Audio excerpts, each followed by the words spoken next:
And we're back. We're doubly back. You don't know. But we took several breaks. There you go. Thanks for joining us.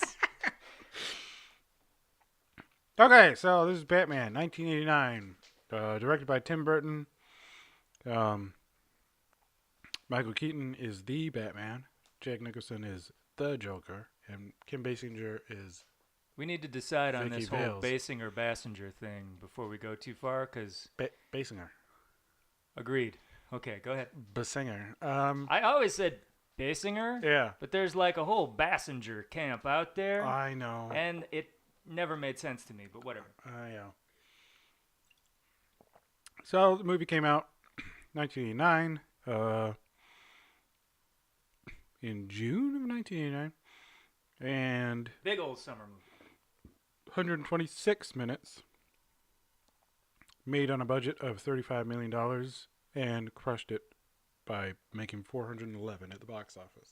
No surprise there. I mean, well, Tim Burton was doing really well for himself, and Batman is a huge, humongous property. Probably, I mean, aside from Superman, probably the best-known superhero that there is. Yeah. So people wanted to see this The only made. other Batman to this point was Adam West's Batman, right? No. What? There was another live-action Batman? Well, I mean, film serials in like the 40s, 30s, 40s. I know, but the last one to happen was Adam West. Yes. So it was Absolutely. the goofy, campy, silly Batman Right. prior to this. So when this came out, it was like, holy shit. He's in all black. There's no like, zow, pow, like none of that gimmick. And, You make this sound like a really dark movie, and it's totally not. it was compared to the Adam West one. Well, that's a low bar, isn't it? Yeah. This is a fucking cartoon, this movie. It was a low bar. And that's why this one, The like, Batman, the animated series from the early 90s, is scarier and darker than this movie. And that's a cartoon. it was a dark movie for the 80s, which was all bright colors and pastels. No? Go ahead. Please continue. Okay. Or we're gonna stall out on this argument. All right. So there's a bunch of people that were considered for Batman, but then it was Keaton, and people were like, no, he's a comedian. Yeah, right, Mr. Mom? Johnny Dangerously? No way. And you know what? They were right. Tell me He doesn't belong in this movie. your perception as a 3-year-old for I didn't know who Michael one- Keaton was. Keaton got casted. No? Okay. Well, I remember seeing this movie when I was a kid, which was messed up because I was 4-ish. But I saw this movie. I have no memory of this movie before like 7, 8-ish. Really? And that was definitely we're on TV. It's on TV and we're watching it, or somebody owned it, somebody's house, you know. Yeah, I don't think I saw this one in theaters, but I for sure watched it at home as like a 4-year-old. And Well, you got the surname thing. yeah, Like you have to, right? You have to. I guess. But then Like if there's somebody out there named Eugene Spider, he has to go out and watch the Tobey Maguire Spider-Man movie, right? You have to. If there was a Heineke Men movie, little known superhero, I believe he's in the Image Comics universe. Heineke Man. you have to watch like all Heineken commercials. I mean, I end up doing it anyway. They sponsor UEFA, so I end up doing it anyway. Yeah, and Jack Nicholson said, I'll do it, but I want a ton of money. And I'm going to shoot when I feel like it. You're not going to mention Bill Murray? Bill Murray, was he considered for this? Yeah, he was You go considered ahead. for the Joker. Yeah, it's a weird. The 80s were a weird time where Bill Murray and Jack Nicholson, not just for this role, were competing for roles. It's like, we need a guy who's kind of balding. Yeah. So those are the two guys you think of. I don't know. I've read on other Wikipedia pages that there were more roles that they were both considered for. So okay, if you put that in the context of where Bill Murray was at the time, he had done the Ghostbusters movies, and you could argue that he had kind of a non sequitur role in that movie. Like, he didn't fit. He was the cool guy. Yeah, but he was Everybody else also were the nerds, and he was the cool guy. He would also just say wild nonsense. And it's like, right, he was a sarcastic guy. Yeah. So, it's not too. And Jack Nicholson to that point had been like a serious-ish actor, like doing The Shining and sure, stuff like but that. he'd done kind of comical things in like Witches of Eastwick, where he plays the devil and stuff. I think that came before. I think it did. Yeah. But he'd done comedic stuff, just not a ton of it, not overtly comedic. And I don't know, it's probably one of those things like, who do you want to cast as a character named the Joker, who's supposed to be kind of comical but mostly a psychopath? Which side do you want to play more to, comical or psychopath? Because again, we're coming off of the Adam West TV series. Yeah. And that's got Cesar Romero, who is mostly like a Latin lover type in the old movies. And they painted over his mustache and made him laugh, and all of a sudden he's a goofball. So, I mean, which side do you want to play to? And they'd already hired a comedic actor, or a guy who is known as a comedic actor, in Michael Keaton, to play fucking Bruce Wayne. So, shit, let's just cast whoever we want as Joker. And my perception of it was that Jack Nicholson was just doing a Cesar Romero Joker, but just turning it up a notch. Yeah, I'd agree with that. That's it. I mean, it was the same paint, same clothes, same everything. And just awful fucking dental appliances that they had in his mouth. I don't know what they did to that poor guy's jaw to make that smile happen, but yeah. Oh, that was all skin layer prosthetics, I think. Nope. No? I think they. I don't know. Because I there's think a couple they put times where something in his mouth. Where he opens his mouth up wide, and you can see like the side of his lips. In like within the but mouth. But I thought of the... that was whatever pushing out on. No. I think it was all like clay or whatever on his face. I don't know. Whatever they did, I've definitely read that it was very, very uncomfortable. Oh, and so there was an interview with Michael Keaton last year or something where he was talking about working with Jack Nicholson, and he would roll in at like 11 o'clock, but then. You're like, oh, he's just crazy to work with. He's on his own schedule. He would roll in at like 11, but then he would also work like a 12-hour day, and then go to a LA Lakers game, and then be home go home at 3, go to bed, but then get up at 11. So like he worked a full schedule, like as a full-time good actor. Like showed up, but he was like, I'm not coming in just on his own time. Yeah, I'm not coming in at 9 in the morning or 8 in the morning, 7 in the morning. I'm not doing that. It's 1989, baby. I'm Jack Nicholson. Yeah, I'll be here at 11. Show up at 11.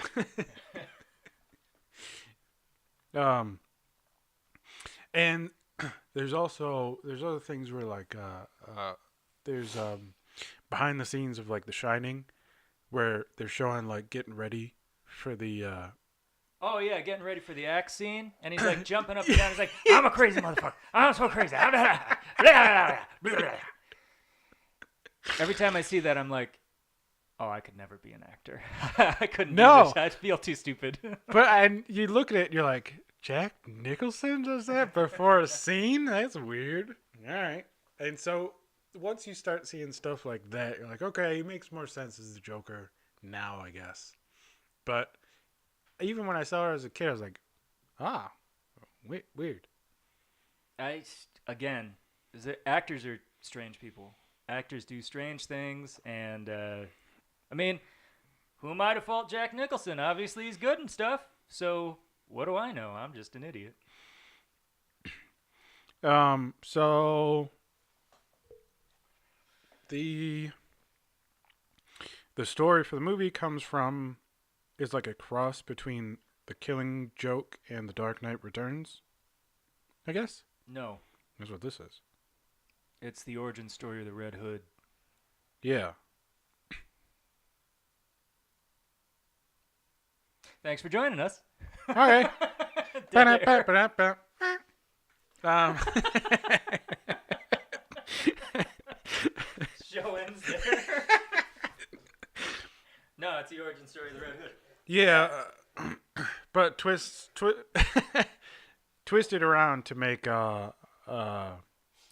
Jack Napier a gangster instead of he's a struggling stand-up comedian in the Red Hood origin story, and in this one they made him a gangster, and part of Jack Palance's crew. I always confuse Jack Palance for Kirk Douglas. I don't know why. Jack Palance in my head is Kirk. Jack Palance in your head is a fucking superstar. Is Kirk Douglas. I don't know why. Every time I see him, I'm like, Kirk Douglas. No, That it's makes not him. makes literally no sense. I know. I don't understand I that at all. don't know why. My brain has got that wired in, and that's what it is. And I keep looking it up. I'm like, yeah, it's Kirk Douglas. No, it's not. It's not him whatsoever. No, not at all. Kirk Douglas? Yeah, I know.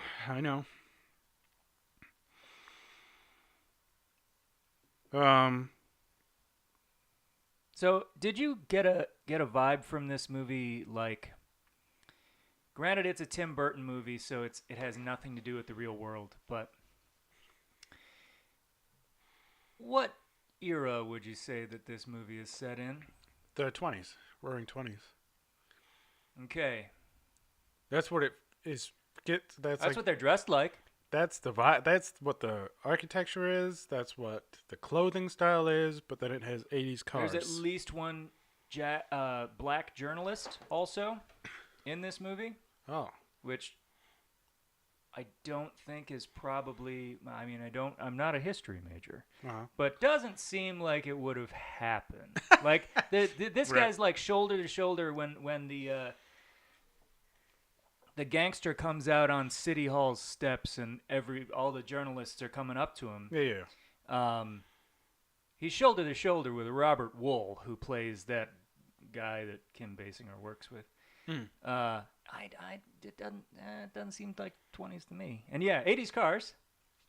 And there's some technology in here too that everybody has, not just Batman, that everybody has. Yeah.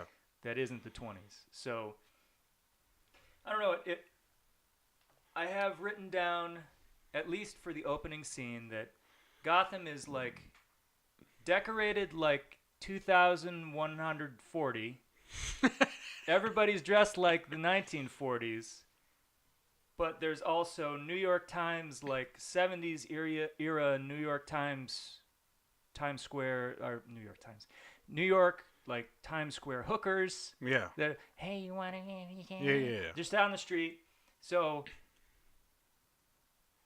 I don't know. It just feels weird not to know when I am. Yeah. You know? It's a strange world that he created, I guess, but I don't know. When he's still Gangster Jack, I love like Jack Nicholson's hat and his coat. Oh yeah. So I good. think I had that action figure. That real like the very circular Gigantic brim. fedora, Oh yeah. yeah, so good.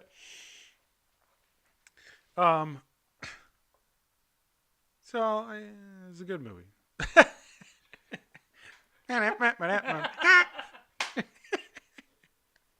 Roll credits. Okay, roll credits. You can't see those. Listener.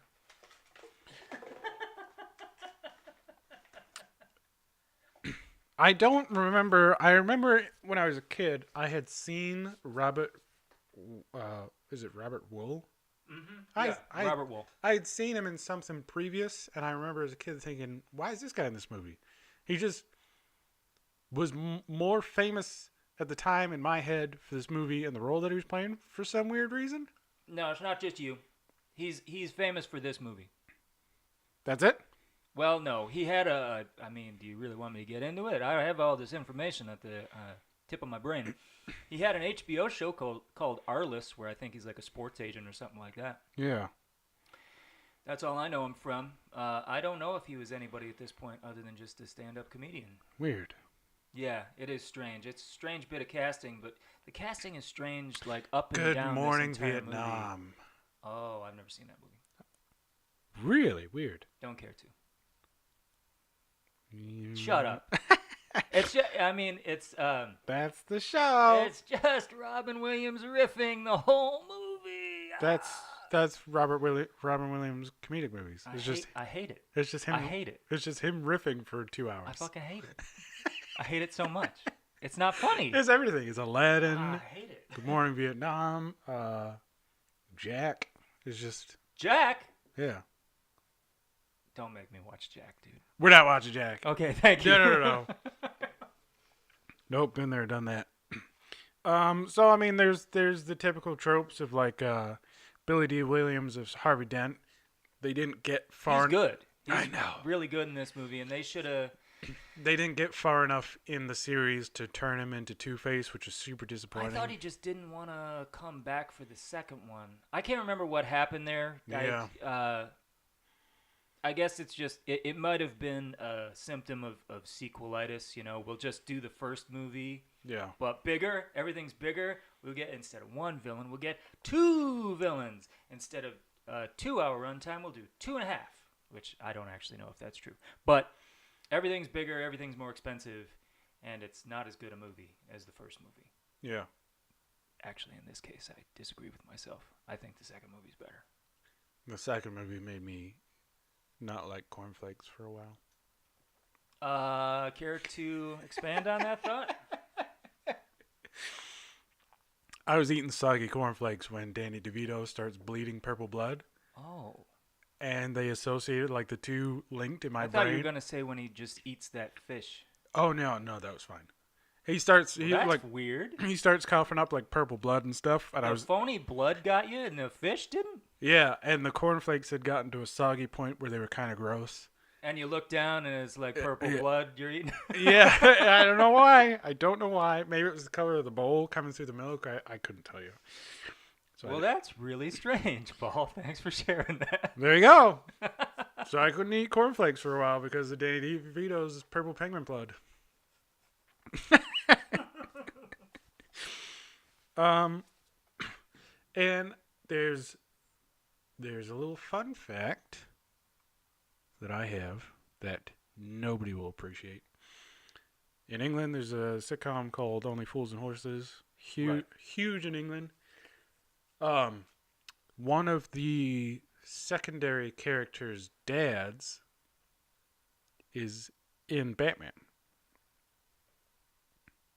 He's the artist that shows up for 2 seconds, and he hands Robert Wool the picture of the bat, and at the bottom it's signed Bob Kane. That guy. And he's Bob the cartoonist in the credits, I think.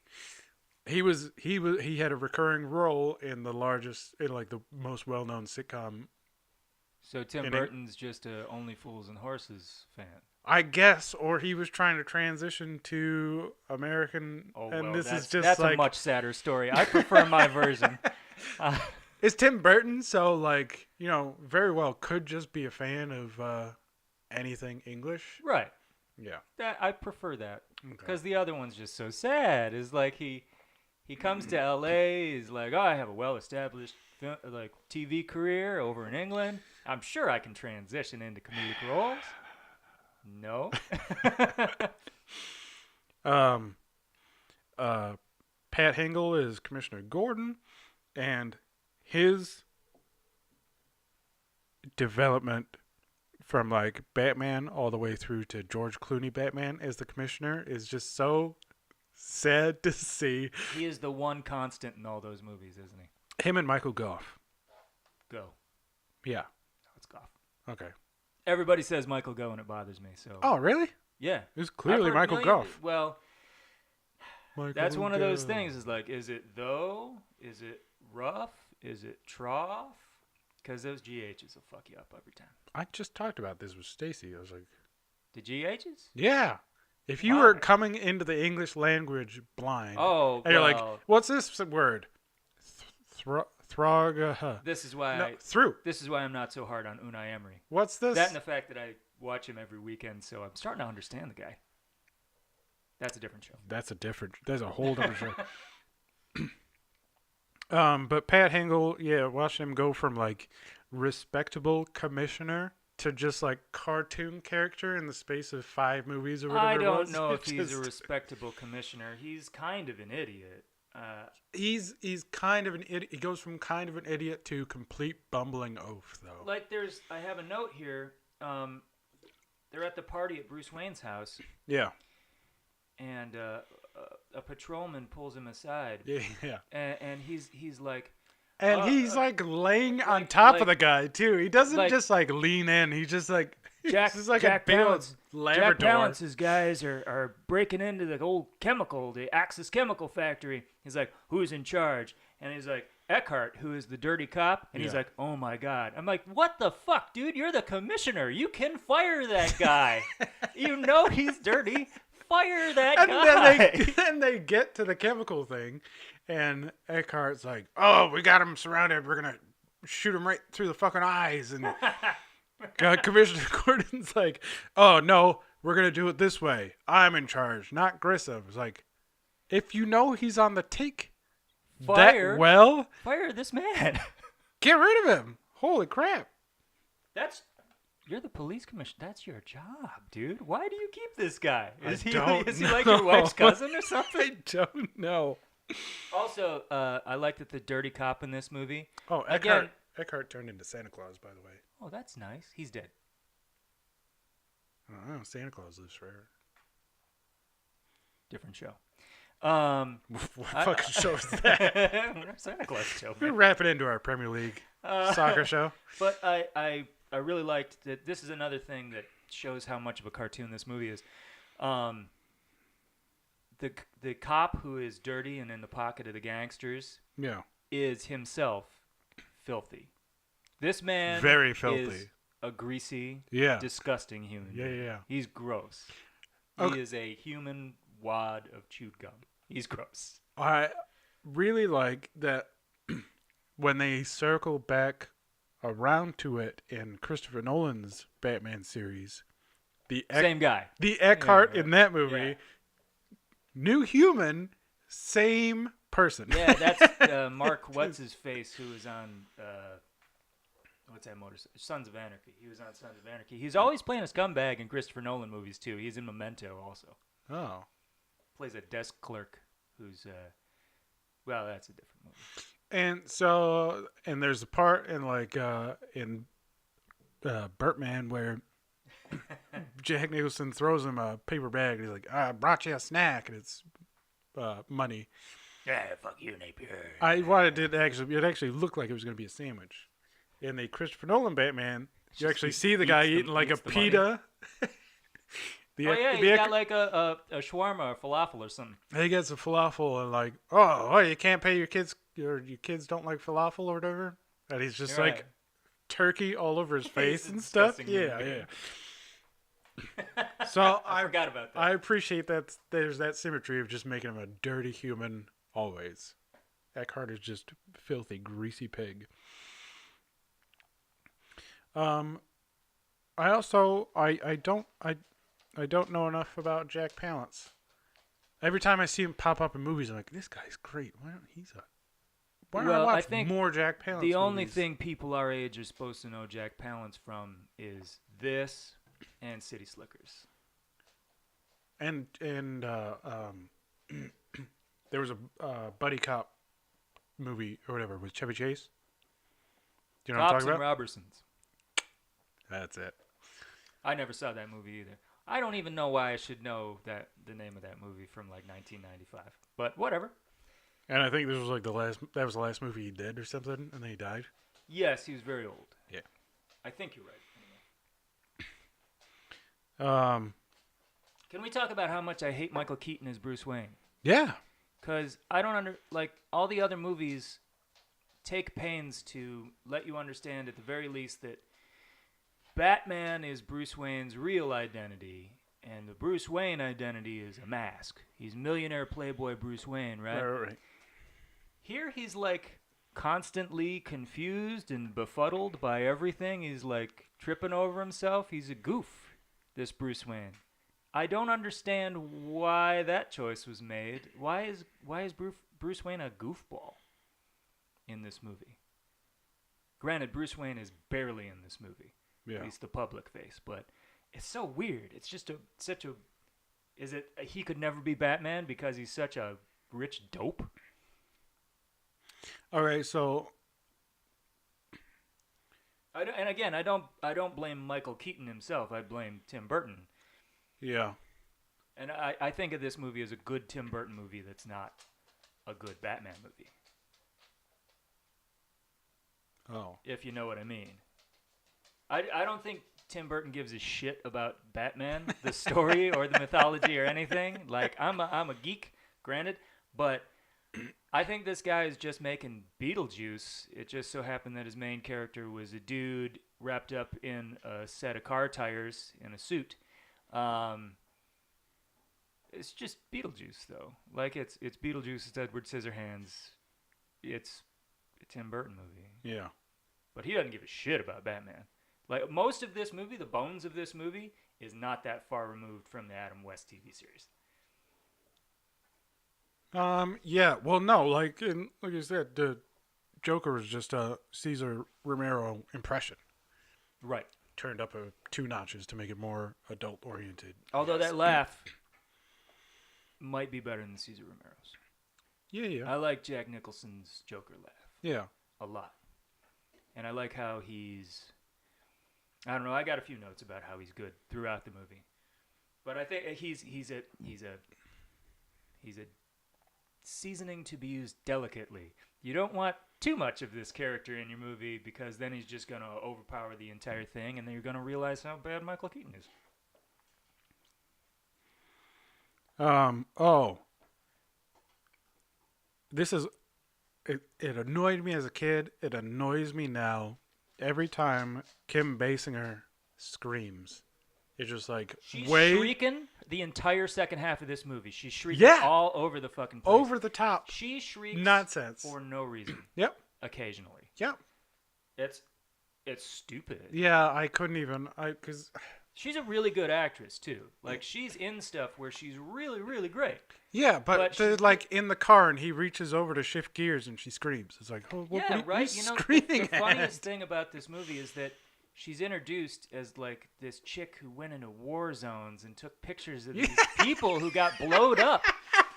And the whole movie, like the she littlest took pictures thing, of like, corpses and stuff, if like you turn kids' around, corpses, like yeah. if you're in the grocery line near Vicky Vale, and you turn around too fast to like maybe grab a last second stick of gum, she's like, oh yeah. The first part of the movie is fine, but just it gets to a point where it's just like, stop! What are you screaming at? Not even a character anymore. Holy She's just crap! screaming. You're just a noise. Yeah, right? You're a human sound. Stop.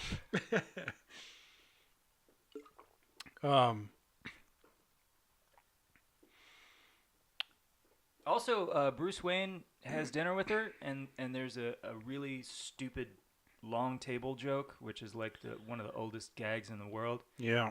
I can't hear you because you're way across the table from me, and this table's like a mile long. And he gets her drunk, and he's not drunk. And she calls him out on it. Oh, somebody's got to fly the plane. Are you afraid of flying? I'm like, no, let's go upstairs and bang. Yeah, I thought it was weird. It's like, so you're sober, she's drunk. It's okay, I'll bang her anyway. She's Kim Basinger. It's 1989. But by the way, it's generally considered bad form to get a lady wasted and then bang her. Yes. So that gave me the creeps a bit. It did now. Batman automatically became a... I mean, it should have then. It should have then, but I guess, but in the context of 2018, it's really like, it's oh real no, bad. It's real fucked up. Don't run for public office, Bruce Wayne, because she'll come back. Also, I'm in my notes. I'm right up to the scene where Jack Palance is setting up the chemical plant thing, and he's like, "Hey Jack, why don't you take care of this operation?" And It's all cigarettes, man. At the end, he can't always talk. talk that way. If you see him in old movies, he always talked that way. And he gets him, and he grabs him by the shoulders, and like, "And Jack, don't forget, you're my number one guy." And I love when Jack Nicholson does it later to Bob the Goon. It's like, "And Bob, don't forget." And he just totally overplays it. And I wonder, at the premiere, like Jack Palance isn't in that scene. He's dead by then.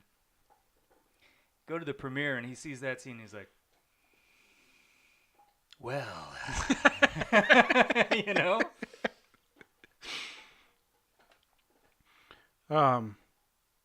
Bob the Goon. There was a Bob the Goon action figure. Oh, I'm sure there was. I'm sure it's worth Named Bob the Goon. $200 now. That's why I call him Bob the Goon. I think he's listed in the credits as Bob. Yeah, right here. See? Tracy Walter, Bob the Goon. I love Tracy Walter. He's weird. Um, And I like that Bob, when the Joker does that, and he's making fun of Jack Palance, whose character name I can't remember in the movie now, he takes it seriously. When he does that to Bob, he's like, "You're my number one guy." And he's like, "Yes, sir." He takes it so seriously. It's the best compliment he's ever had in his life. It's amazing. I want to know where the Joker got all of these guys. Like, when he kills that last mob boss, where did he find thugs in this big city, this big crime-ridden city, who were willing, not only willing, but actually kind of good at being mimes? yeah. And why doesn't Bruce Wayne notice that? Yeah. But There's a lot more mimes near City Hall today than there usually are. I thought he was going to. He watches the one mime who gets in his face. Like, you goddamn mimes. I fucking hate them. Yeah, right? But he doesn't notice the other 12 that are sauntering up in boxes. A million mimes. Yeah. And not only that, but for some reason, after the Joker kills that mob boss with a fucking quill, Feather? Yeah. it was stupid. Yeah. That was stupid when I was a kid. Yeah. He Is goes- it poisoned? Does it I think it's does just a it dart. go in long enough I to think it's just a dart. pierce his larynx? And And like he's a fat guy too. Like you got some layers to dig through before you get to that guy's carotid if artery. that was a regular person, it'd be like, ow, ow. And just pull it out. Like, what the hell is that? Hey man, that's not cool. And then Bruce Wayne goes catatonic for some reason, and like can't stop himself from wanting to follow the Joker. And the Joker gives him a little, twinkly fingers wave when he's driving away. I'm like, God damn it, Bruce Wayne, how is he not gonna know you're Batman now? Right. You just instinctually want to follow this criminal who just murdered a guy in broad daylight? Of course you're Batman. Obviously you're Batman. And he gets shot in the arm. And it wasn't like a glancing blow because he's walking in front of where they're shooting. They're shooting directly at him. And he takes one directly in the arm. No bandages, no blood. Nobody's like, holy shit, you just got shot. Like, that would have been fine. And he'd be like, oh, I didn't. Adrenaline.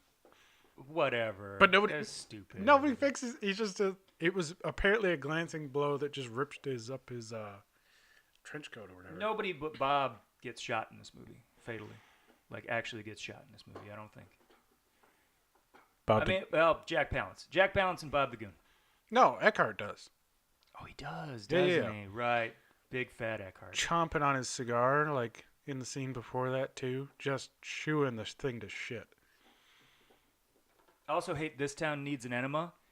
Since we're talking about This our childhoods. town needs an enema. It's a really short scene where it closes out with that. I'm like, this is the whole scene?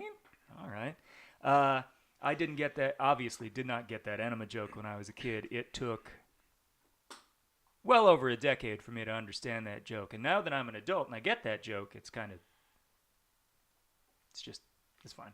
Yeah. And so there's like he went to school for chemistry. He was a chemistry major. What the fuck? When that happened, when Alfred gives him the file, he's like, oh, he's got high aptitude in chemistry, He's- science, and yeah. art. What the fuck? Why the hell is he just a thug then in a mob? What? This guy could be making way more money, I'm sure. So then, like, they're in the chemical factory, and he's twisting all the dials and knobs and pushing all the buttons and stuff. You have to then consider, like, oh, he's not just pushing a random, like, sequence of nonsense just to get rid of the cops.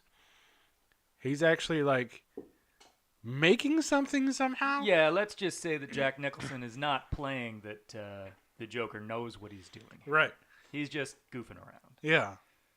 But then they have to explain, like, how he comes up with all the, like, the laughing murder gas and I stuff. love that stuff. I love the news anchor stuff. Yeah. I really like that lady dying, and I like And then the next when they cut scene to it where they later have and they're no all cosmetics. filthy.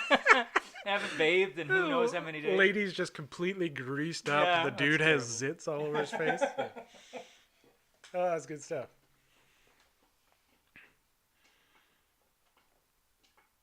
You gotta carry the show, man. I didn't really finish it. I'm going off memory for some of this now. Oh no. Yeah. I watched the first hour and 10 minutes, and then I fell asleep. Well, this is going really well, Paul. But well, I mean, how far did you make it? Like I said, they got to the Museum? the museum. The party man scene? Yeah, and so they got to that part, and then, this is like the Well, I fear that some of my comments here are going to be far too specific then. no, it'll spark my memory. So this is where they switched over from No, Vicky Vale the character to Vicky Vale the noise. yes, Vicky Vale. This is like the point where she hits the gas mask. Yeah, and then she I just have starts the screaming at all these, like, their last memory. My note says, "Stop shrieking, Jesus Christ!" Towards the end of the scene, like it's awful. She shrieks at everything. I don't even think she has lines past the part where she's, I don't know, asking Joker if he's joking. I don't think she's. Do I look like I'm joking? For the rest of the movie, I don't Yeah, think she is. just shrieking. Nope. Like, she reaches for his mask, and he just kind of, like, moves his whole upper body to the left a little bit because he can't turn his neck. I can't believe that the technology did not exist to let Michael Keaton turn his neck. It was 1989. Make the thing on his head a separate piece from the stuff that's on his body. He can turn his head. Yeah. What's the problem? Make the mask a little bit of a leotard, Yeah. spandex. There's a tights joke in here too. He's at home washing his tights. I'm like, Batman in this movie does not wear tights. No. He's encased in rubber. Yeah, no, he's walking through a car wash. He's yeah, exactly. And also running in that bat suit, like they end up running towards the Batmobile. He and Vicky Vale. It looks awful. Oh my God! It looks like the most uncomfortable and also most awkward thing in the world. I can't believe this made him. Because he can only really move from elbows down. It's just the bottom half. His whole upper body is stiff, and it's just the bottom half of his arms are like.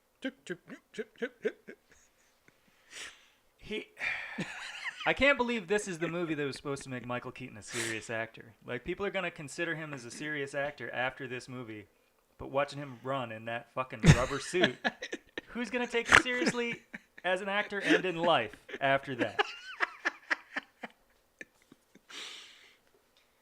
There's also a really stupid, like, alleyway fight, and this is where you're reminded that Tim Burton is not an action director. Right. Because it is staged so clumsily. It's Yeah. really awful. Batman, and this Batman is one of does those kind things. of a non-kill. He gets knocked down, and Vicky Vale goes for the mask, and then the bad guys close in. Yeah. And he goes for a kip up, but it's really just kind of him rolling on his turtle back and like sitting up awkwardly, really slowly, but they cut it really fast so that it can kind of look like he's doing a kip up, but he's not. And then a samurai comes out of nowhere, and I really want to know where Joker found his samurai ninja guy. Where In the alleyway. did he order all their jackets I from? mean, he clearly had a plan before he became the Joker, right? And he just kind of stitched that little patch over their heart. I don't know. He got all these sweet bomber jackets with his logo on there. And berets. And berets. And cars. Unless they all just... I love those Joker cars, by the way. The purple Malibus? I think they're Malibus. With the green roof. It's a wonderful thing. I love the Joker Mobile. You remember the Joker Mobile from when we were kids? This little toy? It had the Joker's face on the front. Kind of. Push the button and it'd be a... Yeah. I remember that. And it was... Had nothing to do with this movie. No, it was of similar length as the Batmobile. It just had Joker's face on the front. Right, yeah, exactly. No, this movie... Like, I want... To get, like, a classic car, this movie... is one of the weird reasons that I'm into like these plain looking Malibus, because I remember like, yeah, it's a fucking Joker goon mobile, man. Those things are sweet. Where can I get some green leather for the top of my car? So then they escape. Yeah. He takes her to the Bat Cave. Oh, Bruce Wayne, billionaire. He's like, he bangs drunk Vicky. Weirdly, and then they wake up the next day, and she's like, or he gets on that the hanging upside down thing and does some crunches, or like that will kill you. You will die. Doing some elastic band work or something. I forget what he was doing. He was hanging upside down. He was just hanging upside down. But he had elastic bands, and he was doing nonsense. It was just Michael Keaton trying to figure out how the machine I thought works. He was sleeping like no, that. No. Oh. No, he was he was doing some resistance training. By the way, talk about giving yourself away. It's like, oh, this guy really likes hanging upside down. No, he's on a traction thing and he's doing resistance training. It's like, hey, you got something to do with bats or what the fuck is your problem, dude? You really into things that hang upside down, and that's just kind of one of their natural positions? So then they wake up the next day and he's been asleep for an hour, maybe. His eyes are burning. Well. He's like, okay, I'll see you later. He's like, I'm really, really sorry. I'm actually nocturnal. Yeah. I usually stay awake all night. This is fun, but man, I'm really beat today. I'll see you later. No, I've got a meeting. Oh, okay, I'll see you after that. No, I'm out of town for 3 days. Okay. And then she goes down and she's like, all right, Alfred, well, have fun on your vacation. He's like, no, I'm not going anywhere. Alfred really wants to retire in this movie or something, because he is trying to get, after one night of getting this girl, like we had dinner at my house and then she's drunk and then I banged her anyway. And Alfred's like marrying him off. Like, this is really quick, Alfred. In every movie, though, he does it. It's weird. Yeah. Like, he really wants, I'm sorry. Michael Goff is on all of these movies, He is. too. He's the guy. Yeah. That's why in my head, he's the Alfred. Michael Caine did fine, but in my head, it's Michael Goff. Yeah, I agree with you there. It's tough to, and you know what? The people who were, He's certainly not fucking, what's his name from the Ben Affleck movie? Oh, Jeremy Irons? Yeah, that is not Alfred. So we're going to do the older Batman. Who's the same? Alfred should be dead. Yeah. Alfred should be dead. Yeah. I mean, how old was Alfred when he started working for the family? 15? It's like he was just a footman for a while, because he's the only servant that they have. That guy does a lot of work. Yeah, right? But yeah, he was... No wonder Michael Goff wants to retire.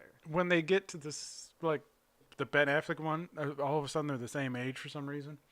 Maybe he went to one of those Lazarus pits or something. I have no idea. Yeah, most people have no idea. Remember when I fought Ra's al Ghul? I found this in his basement. Yeah. Take a dip, Alfred. Where was I going with that? Oh, yeah. So Alfred's like, okay, well, we're not going anywhere. He just fucking lied to you. Vicky Vale's like, rumph, and leaves.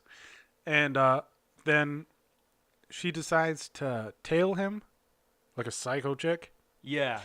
And billionaire Bruce Wayne, gets into like a 1989 Ford LTD. Well. Just a nothing car. As they've had like moments earlier in the movie, I guess they never had nice cars. I'm confusing two movies I watched yesterday. But yeah, What else did you watch yesterday? American Gangster. Stop fucking up my show. Sorry. I drove all the way over here. Yeah, I know. I was more interested in watching American Gangster again for some reason. I mean, I suppose I can't blame you. So I watched that. It's a different show. Well, she does tail him. She does. And he just drops a couple roses out in front of. It says it's a hotel. It's like a closed hotel, but she refers to it later as an alley. And I don't know who puts a hotel in an alley. But I know why that hotel is closed. Yeah. Because you picked a stupid spot your for your hotel. entrance at is the end of in this alley. the middle of an alley. Really strange Yeah. choice. But and he goes from this alleyway closed hotel to immediately in front of a press conference that he didn't know about, or did know about, but he didn't know about. He just happened to be there, and mimes started popping out of everywhere. It's like, I'll check this out for a little bit. Not suspicious at all. Yeah. Like, hey, I'm really interested in the local news. Seems like something's going on. Maybe I'll check this out for a little bit. Billionaire Bruce Wayne just wandering the city. And nobody gives a shit. Nope. Nobody Richest guy in town. owns the Just building. strolls up. Oh, and they're and I'm all over the place. Going back to the party. You are. I know, I'm sorry. If you go back to the party, and they go into like the suit of armor room. Oh, right. And he's like, And he starts just he's standing behind him like the fact that she's asking where Bruce Wayne is. He's like, well, I for, don't know. For no reason. And her and Robert Wool go into this suit of armor room. Yeah. And they're like, what kind of guy owns that? That's real weird. I wonder where'd he get something like that? And he's like, oh, actually, Japan. that comes from Japan. How do you know? Because I bought it in Japan. But he plays it real weird. He's like, oh yeah, it's Japan. Bruce Wayne? What? Who? But why did you just tell me you weren't? I am this time. What? I was just fucking with you. Get him a case of wine and a grant. I gotta go. What do you think? 6 bottles? You open 6 bottles? Robert Wool's like, yeah, 6. Oh, you really got him, Robert. And then they walk up to the big giant. Look at this giant mirror. And then he makes a vampire joke. And I was like, foreshadowing. And then you go behind the mirror and see the worst oh my God, this surveillance camcorder. cameras. There's 3 of them, and they're both panning left and right to this empty room. Yeah, what are we expecting to see here, Bruce? That's Am I supposed to believe that he has 2-way mirrors in every single room of the house? And these people who are taking a tour of his house You know are not what? just like, why do you have a giant fucking mirror in That would have every been single room? Would have been a really fun thing to explore, Tim Burton. I guess you didn't care about that. You just showed it once, though, that he's just surveilling his own house all the time, everywhere, which is strange.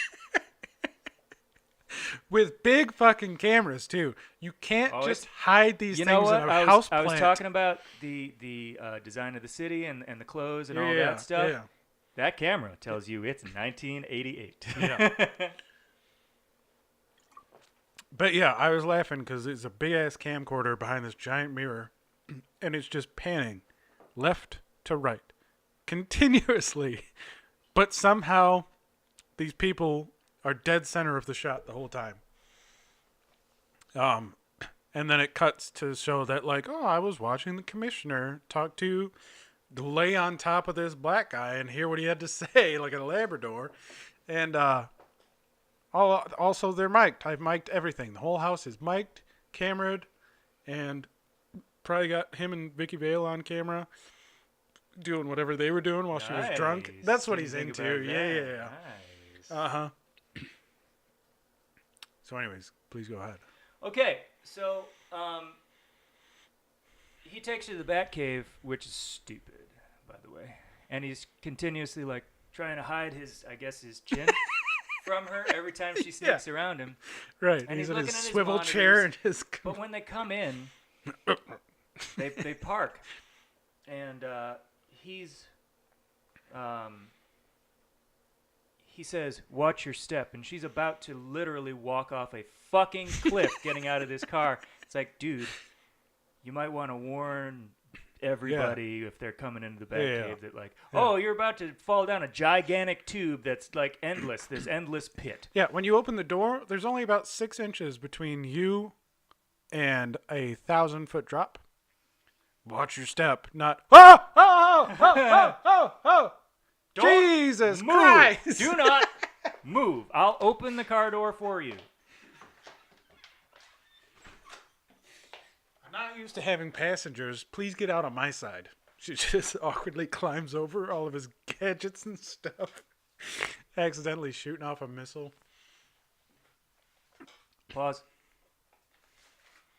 Pause for candy? I don't care. We're not that professional. You can rustle a candy.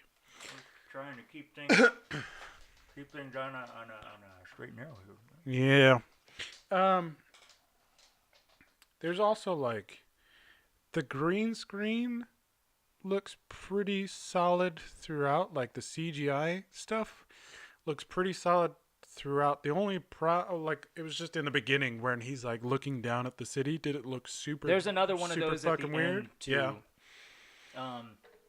Yeah, that does it. That looks really strange. There's also the thing where Joker's giving away the money and he's going to gas the populace, and there's that big clown balloon that he releases the gas from. Oh, yeah. And it's like this fake smoke just kind of like laid on top of this fucking float. And it would have been so easy to do practically. You just rent out a studio and get a fog fill machine this thing with colored smoke, and that's all you have to do. I don't know what the hell went on there. Which they did. They did it for the restaurant museum thing. The museum with a restaurant. Oh, right. Yeah, the purple smoke. Yeah. Where they just like, oh, we have all this fine art, but we're going to put people with food and ketchup right next to it. I mean, it's not well laid out. No. Museums do have restaurants, but they're usually further away than that. Then we get to Bruce Wayne coming over and trying to explain why he's been distant with Vicky Vale. In the apartment. Nobody could possibly give a shit. Thankfully, that conversation is very short. He's trying to say, I'm Batman, and he just can't bring himself to it. And the Joker busts in, and we're shrieking again because, I don't know, that's all we can do. Intrepid reporter Vicky Vale. And then we have my least favorite scene in this movie, which is the wanna get nuts part, you know? Oh, yeah. I hate that part. You want to get nuts? Let's get nuts. What the fuck? What is this doing here? Also, he has all this information about Jack Napier, and he's telling Joker all about it. It's like, well, God, you don't care about your secret identity, I guess. You're just giving it away. And then he shoots Bruce Wayne in the chest, not the head. And Bruce Wayne is playing for that because he's decided to, I guess, in the matter of a nanosecond, save himself with a silver tea tray? Yeah. Which nobody saw him shove up his shirt as they're all staring at him. Or saw the outline of this giant rectangle on his chest? How did you strap that in place? If you were going to put that in your shirt and then tuck your shirt in, it would sink to your lower abdomen. Well, again, shoot people in the head. Yeah. I mean, you're a crime boss, shoot people in the head. Yeah. For all those listening at home, if you're going to be a crime lord. Yeah, shoot people in the head. Also, don't try to protect yourself with tea trays. Because the bullet's probably going to win that fight. Either way, it's probably going to smush some ribs up. So, yeah, body armor is always better. Okay. There is one good line in here, which I always forget unless I'm watching a movie, and it's never rub another man's rhubarb. Love that line. Which is a great line. Yeah. Just a great line. I don't know who came up with it, but pay that guy extra. It's the line. It's the delivery of the line. Oh, this is one part where I'll give Tim Burton credit. Okay.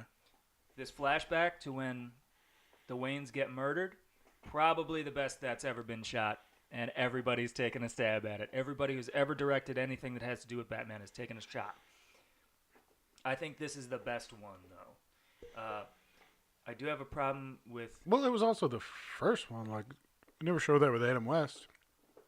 I don't even think Adam West ever talked about it. They didn't give a shit about that. Yeah. We're playing in costumes. Yeah.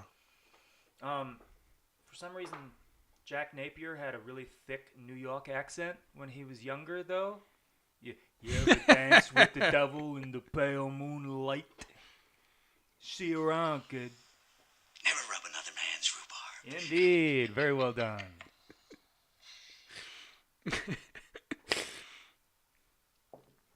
Yeah, it's a totally different human. I was like, why don't you just, you've already got the prosthetics out. Just hired a guy for his eyebrows. Just hired a guy who had the eyebrows. Yeah, and this guy, the way they have him, he looks like he looks a lot like the Riddler from the Adam West Batman. Frank Gorshin.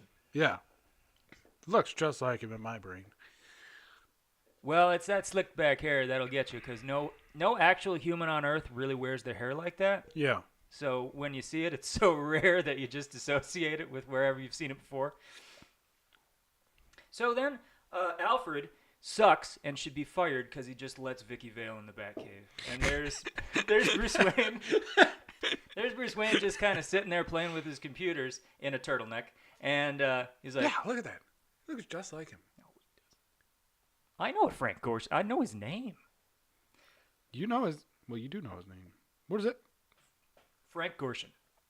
Hugo Blick is the other guy. It's close. Well, I wouldn't have expected that name. Hugo Blick? Yeah. Yeah. It's a weird name. For anybody. And any human being on Earth. I believe in the credits, he's Hugo E. Blick. Oh, so there was another Hugo Blick out there in the... I guess so. Oh. So, anyway, Alfred should be fired, and... He should be fired for everybody he lets into the Batcave. Oh, my God. Every movie, yeah. he lets somebody new in. So... Do you know how to play the piano? Do you know how to play it badly? Show me. So, like, he's like, how'd you get in? Or she's like, why won't you let me in? He's like, well, my butler already let you in, and he's fired. And then, are we going to try to love each other? Only for this movie, guys. Kim Basinger ain't coming back. But they will absolutely fall in love with each other, and she'll give, like, the old, my boyfriend's at work because he's in Batman. But only for this movie. I don't know if that was Kim Basinger's decision. I don't know whose decision that was, but by the next movie, he has to be banging Catwoman. So, sorry, Kim Basinger. Not that there was anything for you to do here other than, wah! So then they have the big parade, and I already talked about how shitty those special effects were with the clown thing. Let's talk about the bat plane. Do you remember the bat plane? So they had the city layout. Is the city...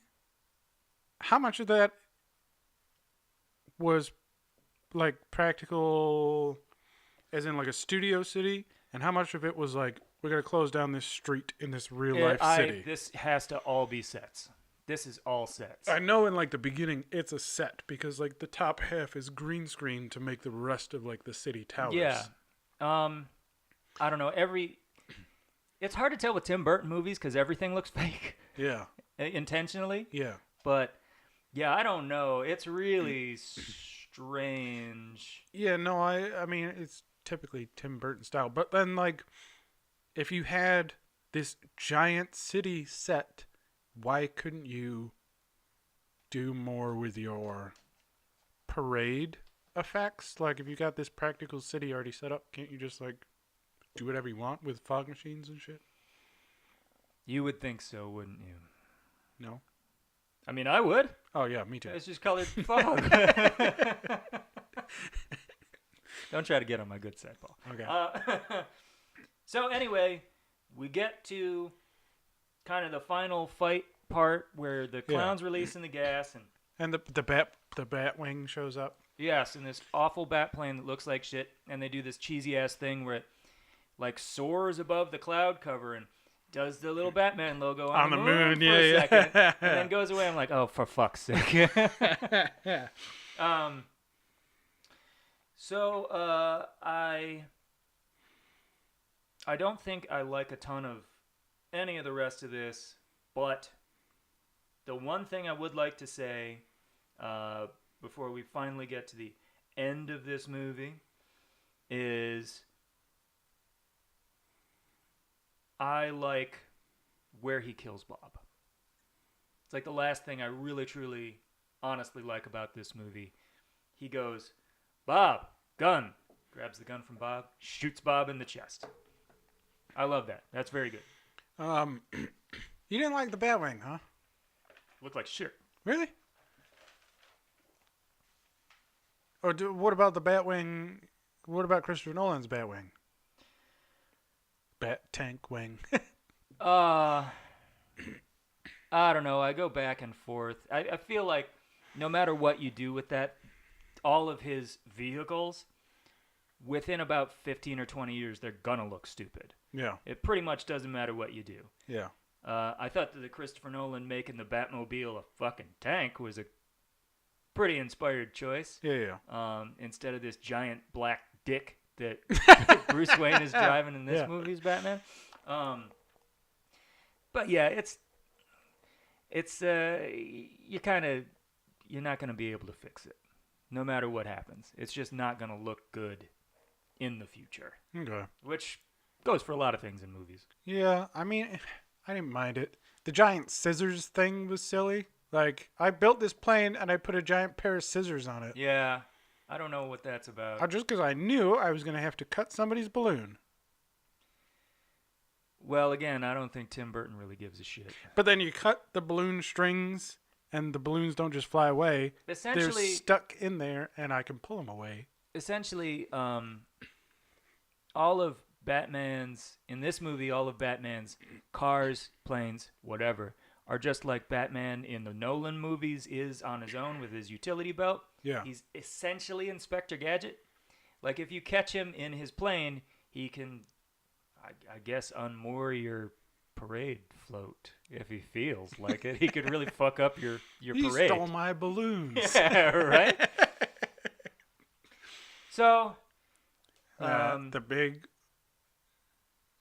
fight scene. The big gag gun. I like that big gag gun. I don't like that it telescopes. I would really like to know how that works, because he does later on push it into itself. But he did. Well, that gun can't possibly work like that, can it? Yeah, but he had it all the way out, just sticking in his pants. Yeah, that's awesome. I like. So that. he had it untelescoped all the time and was still bending his knee fine. Right? Because maybe it's got a hinge. I don't know. He's still dancing and stuff on top of the float. But he's had this big giant gun. I mean, he's not dancing very well. I don't know how much his legs are really he's involved Jack in that. Nicholson dancing. Yeah, he's an old white man trying to dance to Prince. But you still got to bend your knees a little bit, and you would see like the gun poking the pant leg out to the front a little bit, or to the side, or whatever. I feel like that's a joke from something where you have that and it's your secret gun. Yeah. And it's like tethered to your pocket, and you have to like stick your legs straight out at somebody and pull the trigger. So he had it untelescoped, pulled it out. It shoots a bullet, but still he like nailed the Batwing perfectly and took it down. Hell of a bullet. Yeah, there's things that are good with it. There's things that are like, wait, what? Is it? Even if it was like a 357 Magnum, like there's no way. The Batwing before that comes down, and this targeting system, it like does a fucking bullseye on the Joker, and he's zooming down towards him, and he does the gun, and he releases these missiles, and they all miss the Joker. Yeah. The Joker doesn't move. Yeah. You've got a fucked up targeting system there, Bruce. You might want to figure that out. It's probably the first time he's used it. Oh, yeah, right? It was like, well, this just came in this week. I told Alfred to zero this in. And it's definitely Alfred's job. That was before... Morgan Freeman. Yeah. Fox. Lucius Fox. Jeff Foxworthy. Right. So, yeah, he's got... The gun is great. He pulls it out. great. Shoots a plane down. Oh, huh? But then, yeah, you can make it short again. But then it also is. That's not the gun that doubles as like a gun, but also has like the bang flag. That's a different gun, right? That's a different gun. Yeah, okay. Because that was at the museum. Like he goes Right, like, right. I can't go on, and then he does, he does, and it comes out the bang, and she goes, Mm-hmm. which is I think maybe the first shriek from her. No, the first shriek, she has the gas mask on. Shrieking in the gas mask. Yeah, as all these people are just dying. I thought she was just kind of into the gas mask. The last thing that Poor they Kim Basinger. I felt so bad for Kim Basinger watching this movie. Like, man, you could have been in something better than this year. Yeah. I'm sure you made a shitload of money, but Everybody did. oh, absolutely. $400 million movie on a $35 million budget. Everybody made money. Whereas going in, I think the only one who was guaranteed to make money was Jack Nicholson. Yeah. Because he was like, give me a salary and a percentage of the box office. Right. And I'll show up at 11. I'll show up when I wake up. So I kind of think of this movie. When I recommended this for this, Oh, and they have the bell tower fight, and that bell tower fight sucks. yeah. Like we've already established that guns don't work on him because he's got body armor, and I mean the Joker ain't gonna win a fist fight with anybody, nobody. And he tries to takes a swing at his gut, and he's like, "Bah!" because he's got body armor on. And then Batman just kills him. Yep. Just kills him. Yep. He killed a bunch of people in this movie, by the way. Yep. Killed a bunch of henchmen. Like, well, I guess we weren't really too hung up on that no killing thing. And we're back to that now with Ben Affleck. So Yeah. Had a nice run. it was a good run where we paid attention to what the comics said. Yeah. That was neat. So I generally At least he's like fighting people and they're falling off the bell tower. Ben Affleck's Batman was like, I have a gun, Right, you're yeah. fucking dead. Like, I have a machine gun, rat-tat-tat-tat, you're done. I don't know. There are a couple of henchmen who he's like, oh, well, we're on this very high ledge. Push. So it's not like he had too many hang-ups about killing these henchmen. No, he probably reasoned in his own head, like, if I push you and you don't have good balance, that's on you, man. Right, exactly. I mean, are you as highly trained as Batman? I know I could recover from this. Yeah, if you're going to be a henchman, get What, the you right mean- training. Not everybody carries a grappling hook with them everywhere? Yeah. That's stupid. I didn't know that. Yeah, man, you just got to Well, make your own reasonings and Accidents will happen. fresh. Just talking to himself in the mirror before he goes out. Yeah, exactly. So I think of this movie as a walk-away movie, which is where it's a movie that you'll put on TV or something if it's airing, but then you'll go like do the dishes. Then you'll come back and you'll see one of the scenes you remember and it's fun, and then you walk away and do the laundry or something like that, you know. So I was rougher on this movie when I suggested it for this than it turned out I actually feel about it. Still don't think it's a good movie though. Okay, so Like I wouldn't buy it. who does the best Batman? Under the suit, under the cowl, the best As Batman? Yeah, live action. I don't think so. Christian Bale's is the best written, and George Clooney has the best chin. Maybe Ben Affleck has the best chin. Ben Affleck has that big square jaw. Yeah. Yeah. I got a soft spot for Val Kilmer, even though his movie sucks. I don't know. I guess Christian Bale, aside from that Cookie Monster voice, I hate that Cookie Monster voice, Okay. but I think he's pretty good as Batman. Oh, so who's the best Bruce Wayne? Christian Bale's is the best written. You know what? In an ideal world, if that movie had been better written, I think George Clooney would probably be what I want Bruce Wayne to be. Yeah. Like just a good-looking. He doesn't get to be Bruce Wayne a lot in that movie anyway. You know, he's mostly at the house, or he's Batman.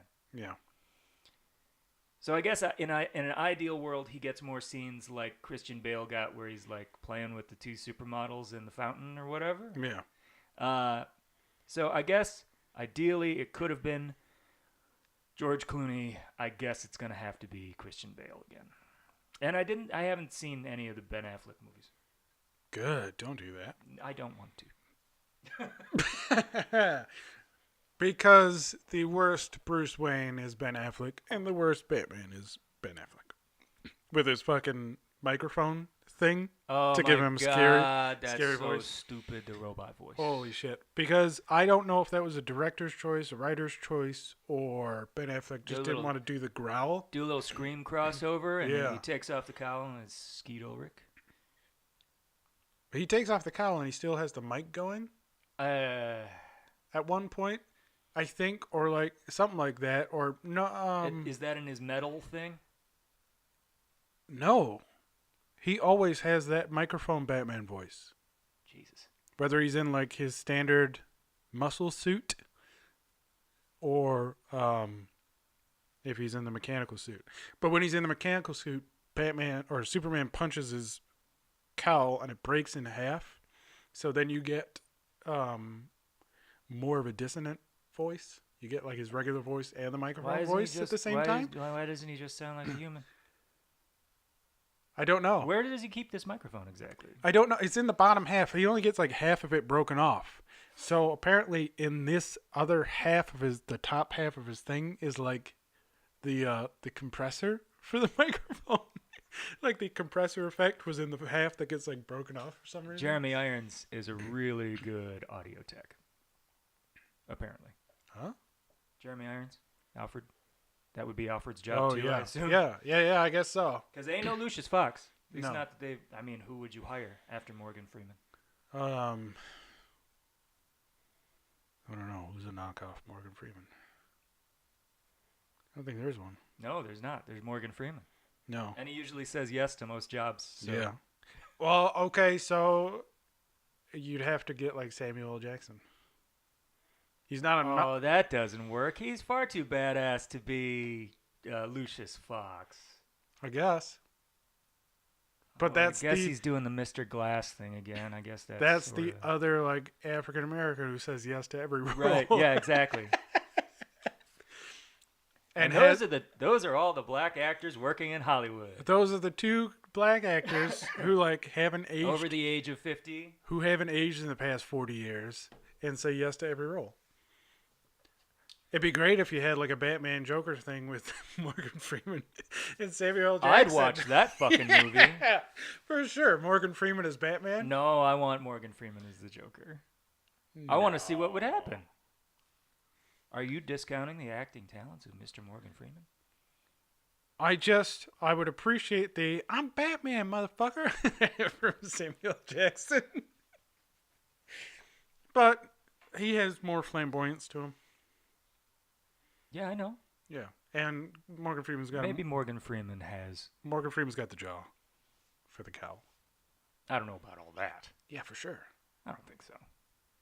Yeah, for sure. And while we look up pictures of Morgan Freeman, we'll take a break. Okay. All right, we're back, and you don't know. It's a toss-up. What about Jaws? Are we still talking about Jaws? No, we're talking about Batman. So was I. I was talking about Jaws. Yeah, they both got really square jaws. You know what older black actor has a really good square jaw? Huh. Keith David. I don't know who that is. You know him if you saw him. I'll see him right now. I have the power of Google. This episode brought to you by Google. What's that? We're open to endorsement deals with Google. We have 10 listeners. We could get you thousands of pennies over the course of several lifetimes. We hope to do better than 10 eventually. Okay, I know him. I don't know what I know him from, though. Movies. Yeah. Again, it's a toss-up. All three of them have Square jaw. So 3 black Batman then? Yeah. Okay. Yep. And then a Latino Joker. Now we've been there. Maybe like a Chinese, like Jackie Chan Joker. Who's the Latino Joker? Oh, Caesar Romero. Yeah. So it'd have to be Jackie Chan or Jet Li as Joker. Wow. I'd watch that. Or what's his name? Yeah, Donnie Yen. No. The guy from the the guy from the Raid movies? I don't know. What about No, give me a second. I got to running out of martial artists? Ken Watanabe. He's old. Or maybe Ken Watanabe is the Riddler. Ain't nobody ever gonna do a live action Riddler ever again. No. The Riddler sucks. Thanks, Jim. It's gonna be What it's gonna be is if they tried to do the Riddler, he'd be like your low-level bad guy who gets punched in the face in the first 15 minutes of the movie to establish the hero is heroic, and watch him get carted away. Oh, like Cillian Murphy's Scarecrow. Indeed. Yep. And all the rest of the Batman movies. That's right. For Christopher Nolan. That's a different show. It is. That show might just be Christopher Nolan's trilogy, Batman trilogy. Just do all 3 movies.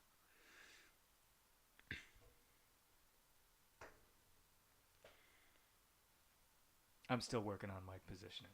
Yeah. There's got to be a way I can do this. Okay, well, that's the show. No.